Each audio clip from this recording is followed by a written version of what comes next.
Is your Canon SELPHY CP1300 photo printer completely frozen you out and not printing anything?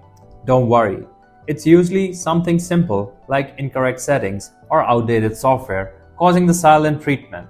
In this video, I'll walk you through 3 proven fixes that'll get your Canon SELPHY CP1300 back to printing gorgeous photos.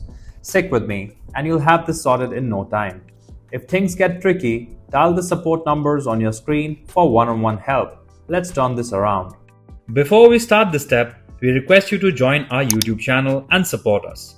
You can be a part of our growing family where millions come together to learn, solve problems, and stay up to date. Method 1. Configure the Canon as your default printer. Click the Start button and type Printers and Scanners into the search box. Hit Enter to bring it up. Find the settings labeled Let Windows Manage My Default Printer and toggle it off. This gives you a full control over your printer Windows uses. Navigate back up in the list and spot your Canon SELPHY CP1300 among your available printers. Select it and hit Manage to access all the printer control options available to you. Choose Set as Default to assign the printer as your go-to device for every print command you send out. Still having issues? There could be old print requests sitting in your system preventing new jobs from running. Method 2. Remove your pending or stuck print queue.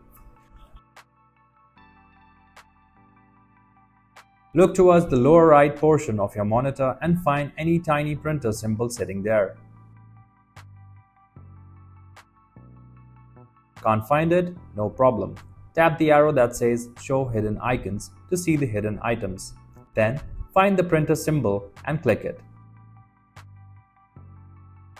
A window displaying all queued print jobs will pop up on the screen. Find the oldest job, right-click it, and pick Cancel. Work your way down the list, cancelling every single remaining job until the queue is totally blank and ready to fresh commands. Still stuck? Your printer's software could be out of date, which is stopping it from communicating properly with your computer. Method 3. Upgrade your printer's driver. Open the Start menu, type Device Manager and press Enter. Find print queues in the Device Managers list and expand it by clicking the arrow next to it. Spot your Canon SELPHY CP1300, right-click it and choose Update Driver to begin the update process. When the update dialog appears, hit Search automatically for drivers and let Windows hunt down and install the current driver version on your behalf. If you like our content, give us a like, and if you want to learn more, subscribe to our channel. You can also visit Printer Tales or call us on the following contact numbers. If you think we haven't covered your printer yet, you can let us know in the comments section.